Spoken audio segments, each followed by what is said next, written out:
The biggest problem in the world today is not war.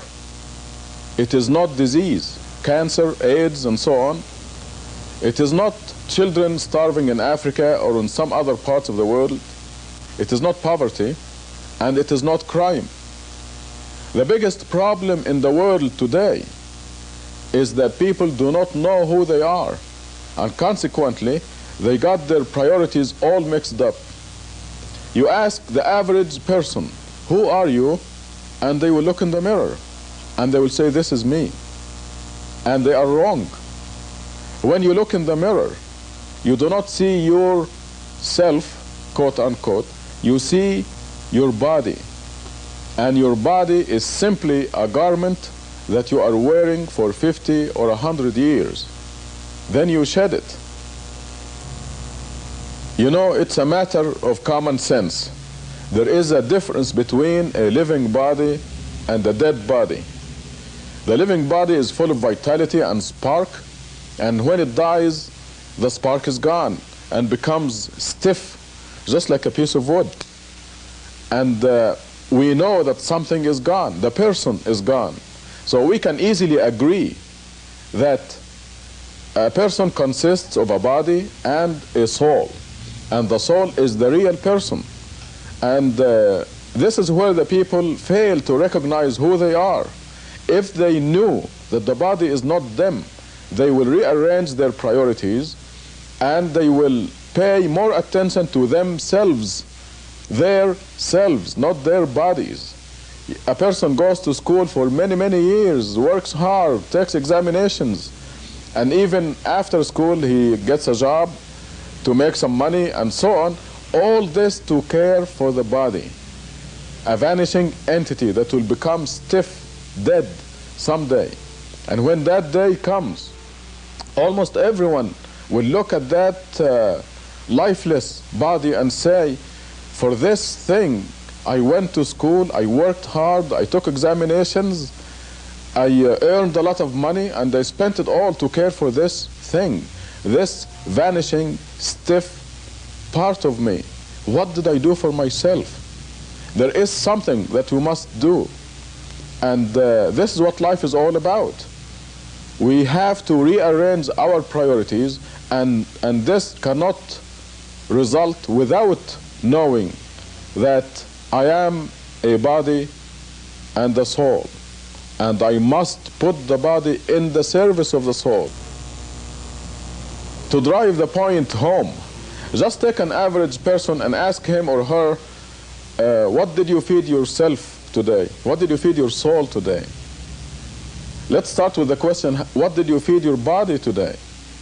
And they will tell you, I gave my body breakfast, lunch, dinner, numerous snacks, but they gave nothing to the real person, to themselves. What did they feed themselves? We nourish the babies when we are born. We give the baby milk and so on, and then the baby grows, becomes a child, and we give him potatoes and meat and rice, and the body grows to 5 or 6 feet. But what did we do for the real person? This is the major question that we're addressing right now. This is what life is all about. People are giving attention to the vanishing entity and totally ignoring the real person. there is such a thing as food for the soul, nourishment for the real person.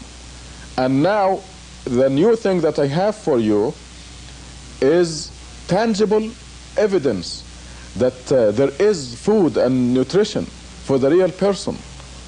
And the strange thing that is not known yet, is not commonly known anyway, is that just as the body grows, the real person or the soul grows in leaps and bounds. Maybe the body goes to 5 or 6 feet, but the soul or the real person grows to immense sizes. I don't want to confuse you right now, but the size of the soul can be as big as the city of Tucson. I'm not exaggerating. We now have tangible evidence that the soul can grow from a very small size, like a cat, to a huge size. And this makes it even more important to nourish and feed the real person. Now, what is the food for the soul? This tangible evidence that we just obtained tells us, the evidence, by the way, comes from the Creator, from God Himself. And He tells us that we must make contact with God every day to cause this nutrition and nourishment of the soul. Because the soul is literally a piece of God. And God says, if you have anything to do with me, with God, your soul will grow. If you remember, in the Bible at the beginning, God said He breathed into Adam the breath of life. So the soul is part of God's breath. And if we have anything to do with God, we grow. However, there is a specific set of nutrition that we can offer to ourselves.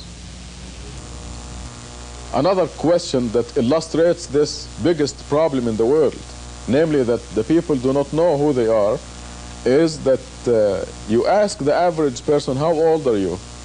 And he or she will give you a number somewhere between 15 and 85 years old. Wrong. Again. Any person, the real person, is a few billion years old. And this is the new information that we obtained from this new tangible evidence. You can easily see the problem if we illustrate a little bit how the human being consists of two entities.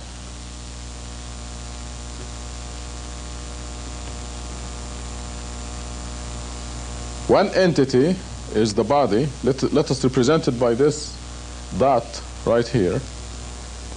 And the eternal person. And this is an infinite entity. It will never die. It just goes on forever and ever. So here we have a body that lasts a period of time somewhere between 50 and 100 years. We know that we all exist. We are all under death sentence.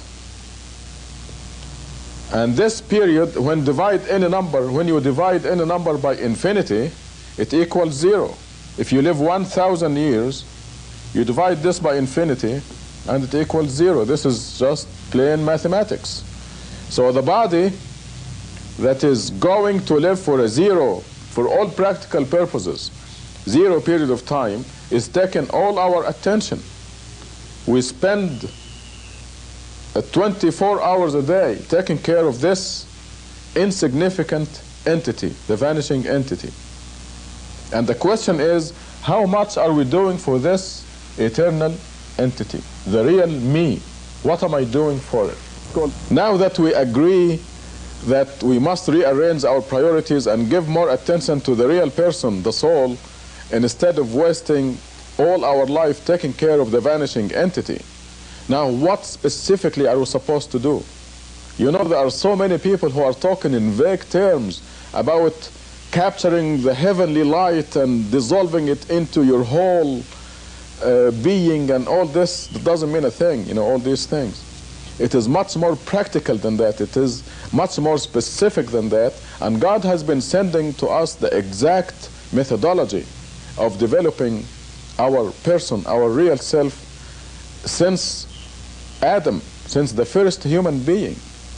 It came down to us in the Bible, in the Old Testament, in the Psalms of David, in the Gospel of Jesus, in the Quran, and now we have specific methods of developing the person, the soul, and exactly what to do and when, and the most efficient ways and the least efficient ways. We now possess this valuable information, and we're told that you must make contact with God, your Creator, 5 times a day. This contact, you can think of ropes coming down from the Creator and keeping us out of this sizzling pan called the world. At the same time, we develop and we nourish ourself, the real self, the soul, by making these contacts 5 times a day. We are given exactly the combination. Actually, it's a numerical secret combination that anyone can obtain. And through this secret mathematical combination, you can make contact with God and nourish and develop your real self. 5 times a day, you are given the combination, you are given the method, how to do it, when to do it, and this is the way to provide for yourself. Everyone takes breakfast, lunch, dinner, snacks, and so on, and dresses nicely, and buys a nice home, and has a beautiful spouse or a handsome spouse, as the case may be, and all this to take care of the vanishing entity, the body. The big question is, what are you doing for you, the real person? And you can agree with me now that this is the biggest problem in the world, not knowing who we are. You notice I mentioned making contact with God. And this is, I'm talking about a specific methodology. I'm not talking about prayer. Prayer is fine, and it will contribute to the growth and nourishment of the person's soul, the real person. You know, millions of children grow up, we grow up knowing that we must say grace before we eat, say a short prayer. God is good, God is great, please, thank you for our food, and all that. Millions of people pray. I mean, they utter supplications, ask God for favors, and all this is fine. God loves that. But I'm talking about a practical, a real meal for the real person. We have this physical evidence telling us exactly what to say, what sounds to utter. It is like the combination of a safe. You have this combination, a knob on a safe or where there's a treasure, and you have to turn it this way a certain number of times, and then this way to another number, and so on, and then you open the safe and you have the treasure. It is very similar to that. A numerical combination, a combination of sounds that you must utter, a combination of movements that you must do, and this is common to all religions. It came to us, like I said, in the older scriptures and the latest scriptures, and in this new discovery of a tangible, mathematically coded method. And if you contact me at the telephone number shown at the end of this program, I can discuss this specific method with you. And the contact with God is not the only way to develop the soul. There are many other methods, but the daily contact with God is the most efficient. This is the steak of the soul food. But for example, there is a method of fasting, where you dictate on the body exactly when the body is going to eat or drink. And this, there's even a specific time of the year for that. So God told us exactly what to do to nourish our soul. And if this becomes known to you or to any other person, you can ask them, what did you do for yourself today? And they will not say zero or nothing, like most people would say now. The person would answer, I gave my body breakfast, lunch, and dinner, and I gave myself 5 good meals by contacting my Creator 5 times today. There will be a big difference. There will be the proper arrangement of priorities. Right now, the priorities are all reversed. People are spending 99% of their time caring for the vanishing entity and totally unaware, totally neglecting the real self, the real person. And it's a big shame, because when the time comes and we shed the body, we will really regret that we didn't give the real person, the soul, the proper attention. You know, it is very well and finally established now that money, fame, beauty, and so on do not bring happiness. There is always something missing. Did you see the Barbara Hutton story that was shown on TV the other day? I was listening to a special, Barbara Walters special. She was interviewing Eddie Murphy. Here is a movie star who's got everything. He has two Rolls Royces, a Mercedes, a Corvette. He's got a palatial estate in New Jersey, his family. Yet he told Barbara Walters there is something missing. We have to develop the real self in order to be happy. If you have a body that has everything, money, fame, everything it wants, everything the body wants, but the soul is not nourished, happiness will be missing. And this, now you can appreciate that this is the biggest problem in the world. And I know what you're thinking. You're probably saying, what is the catch? How much do I have to pay for this? Ironically, this very precious knowledge is free. It is just yours for the asking. And like I said, it is there's no mincing of words. There is no vague ideas. I'm talking about specifics. Happiness has been the most elusive goal for everybody. And now we know that material success, money, fame, and all this does not bring happiness. Now we have a concrete, tangible method by where we know, actually the secret of happiness, this most elusive of our goals, has been unveiled. And you ask all the philosophers and people who have a lot of experience in life, and they will tell you readily that material success does not bring happiness. Money, fame, success, all this does not bring happiness. And I mentioned to you Eddie Murphy as an example in his interview with Barbara Walters. But now we have a concrete method with a track record that tells us that this most elusive of our goals, happiness, is actually attainable. And the secret is in developing and nourishing the real person. The people are unaware. They're going about their life totally unaware, totally neglecting the real self. And if they only develop and nourish the real person and put their priorities in perspective, happiness will be readily theirs. I'm not talking about something over there in heaven somewhere where you have to die first, stay in the grave millions of years, and then get resurrected in order to be in paradise and all that. I'm talking about happiness, victory, success, the real thing here in this world. It's just like I mentioned earlier, like the combination.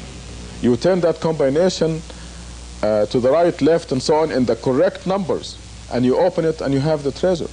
Now, you do the specific procedure just like a cookbook recipe. It's just as simple as that. I'm not exaggerating.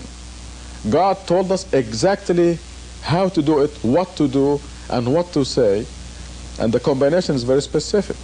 You do it and you get the results. As you see, it's been all common sense. And this is why you ought to believe me. Why should you believe me, by the way? Let me ask that question. Why should you believe me? You should believe me because when you discuss this matter with me, if we meet in person, I'll show you tangible evidence, and you will see that we have a mathematically coded message from God. You will see the physical evidence. If you don't see it, just leave. I mean, you don't have to take it. You look at the evidence, you see it is tangible, concrete, and you see the results, and you visualize the whole thing. I mean, it will be in front of you. There is no imagination or speculation or conjecture. This is the real thing. And from the beginning of this program to the end, it is all common sense, isn't it? Now, who would be the most authoritative source to give you this kind of information? The Creator, the one who created your soul, the one who breathed into Adam from his breath. Your soul is a piece of God, and the source of all this information is God. And you will see it supported by physical evidence. This is a new stage in human history, and you can be one of the pioneers to discover this. The discovery, by the way, is very recent, and maybe 50 years from now everybody will know about it. But right now only select few, the elite of the elite, knows it. And you can be one of those. God willing, it will be known in a shorter time than 50 years. But you can grasp this opportunity now. You live in this world only one life, and then we move on to a new stage, the eternal real life, where everyone is assigned a rank and a position depending on how much you nourished your real self. Can you hire a child as a pilot or an engineer? You can't. Therefore, you have to develop the real person and grow and nourish in order to be strong enough for the eternal real life that will come after this world.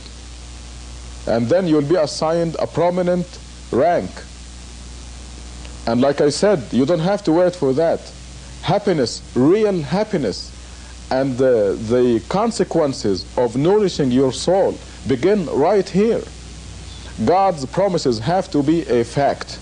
And God says He promises those among you who believe and lead a righteous life that they will be sovereigns on earth, kings and queens on earth.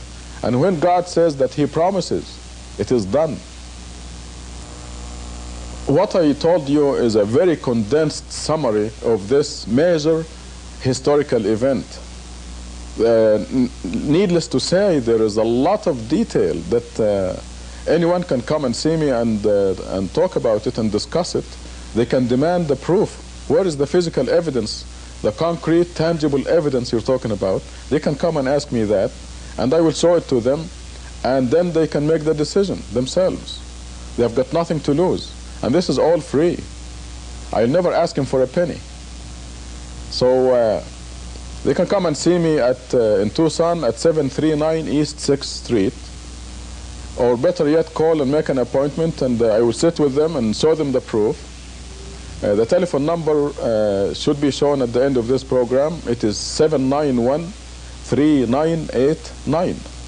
And it could be the most important step they have made in their life. And it results from the realization that we are not just walking zombies. We're not just bodies walking around